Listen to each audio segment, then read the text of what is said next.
ఒక్కసారి తెలియజేస్తున్నా, విర్రవీగిన నియంతలందరూ కూడా కాలగర్భంలో కలిసిపోయారు. ఎప్పుడైనా సరే మనం చేసిన పనులే శాశ్వతం. ఎన్టీఆర్ గుర్తున్నాడంటే చనిపోయి 29 సంవత్సరాలైనా రోజు రోజుకు ఆయన పైన ప్రేమ ఆదరణ పెరిగిందంటే ఏంటి తమ్ముళ్ళు? దానికి కారణం మనం చేసిన పనులు అవునా కాదా?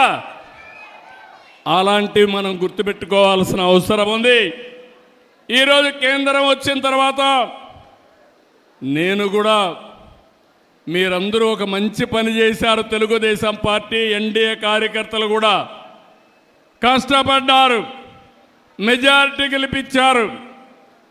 21 పార్లమెంటు సీట్లు గెలిపించారు మీరందరూ 25కు. ఇంకొంచెం కష్టపడి ఉంటే 25 గెలిచేవాళ్ళం. అని ఆ 21 సీట్లు ఒక సంజీవనిగా మారాయి. రాష్ట్రం అస్తవ్యస్తంగా ఉంది. వెంటిలేటర్ పైన ఉండే రాష్ట్రానికి ఆక్సిజన్ కేంద్రం ఇచ్చే పరిస్థితి వచ్చింది.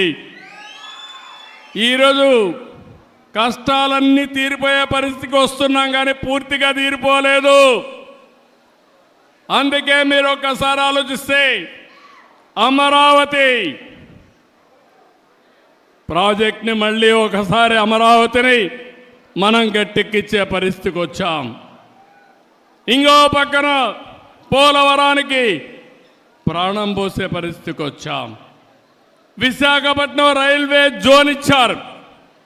ఇంకో పక్కన నిన్ననే మీరు చూస్తే విశాఖ ఉక్కు, ఆంధ్రుల హక్కు అని పోరాటం చేస్తే అది కూడా కన్నుమరుగయ్యే పరిస్థితి వస్తే 13,000 కోట్ల రూపాయలు ఇచ్చి కేంద్రం ఆదుకున్నారంటే అది ఒక చరిత్ర. ఆ చరిత్ర ఎన్డీఏ వల్లనే సాధ్యం, కానీ వేరే వల్ల కాదని మరొకసారి మీకు విజ్ఞప్తి చేస్తున్నా. ఈరోజు అభివృద్ధి జరుగుతూ ఉంది.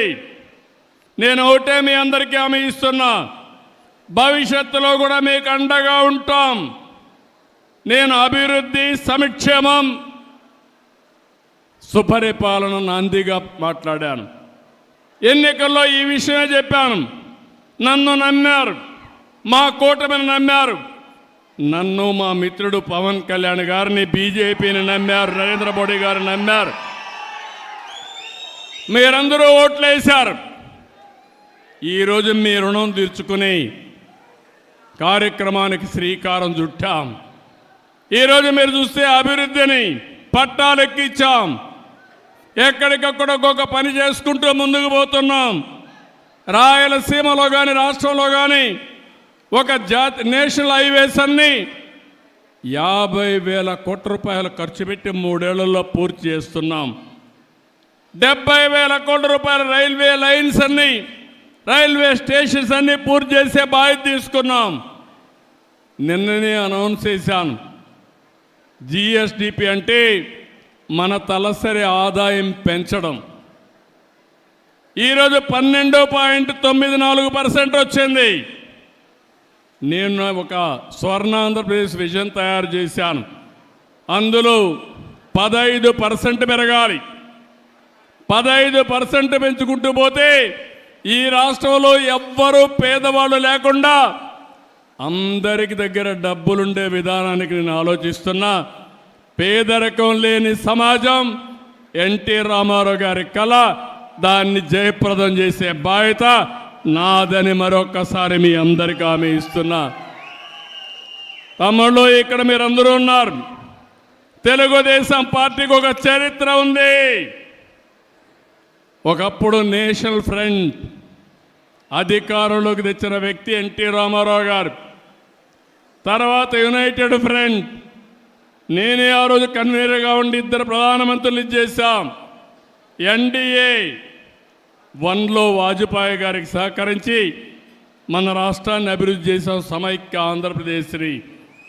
ఈరోజు ఎన్డీఏ 2 నరేంద్ర మోడీ గారి నాయకత్వంలో 14, 19లో పనిచేశాం. ఇప్పుడు పనిచేస్తున్నాం. నాకు ఏ మాత్రం అనుమానం లేదు. నరేంద్ర మోడీ గారి నాయకత్వంలో 2047కి భారతదేశం నెంబర్ 1 గాని నెంబర్ 2 గాని తయారవుతుంది.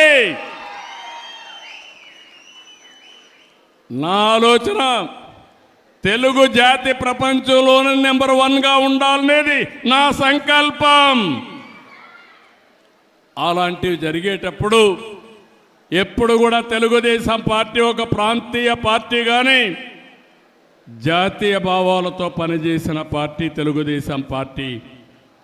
జాతీయ అభివృద్ధి కోసం పనిచేసిన పార్టీ తెలుగుదేశం పార్టీ.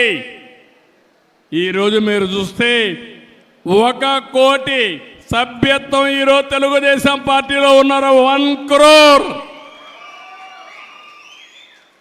ఇటీవల లోకేష్ గారు జనరల్ సెక్రటరీ అయిన తర్వాత కార్యకర్తల సంక్షేమానికి పెద్దపీట వేశాడు.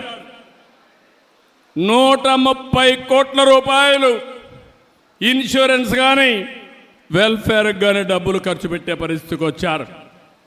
ఈరోజు 1 కోటి మంది సభ్యులకి ఎవరైనా యాక్సిడెంట్ జరిగిపోతే వాళ్లకు 5 లక్షల రూపాయలు ఇచ్చే ఏకైక పార్టీ భారతదేశంలో తెలుగుదేశం పార్టీ.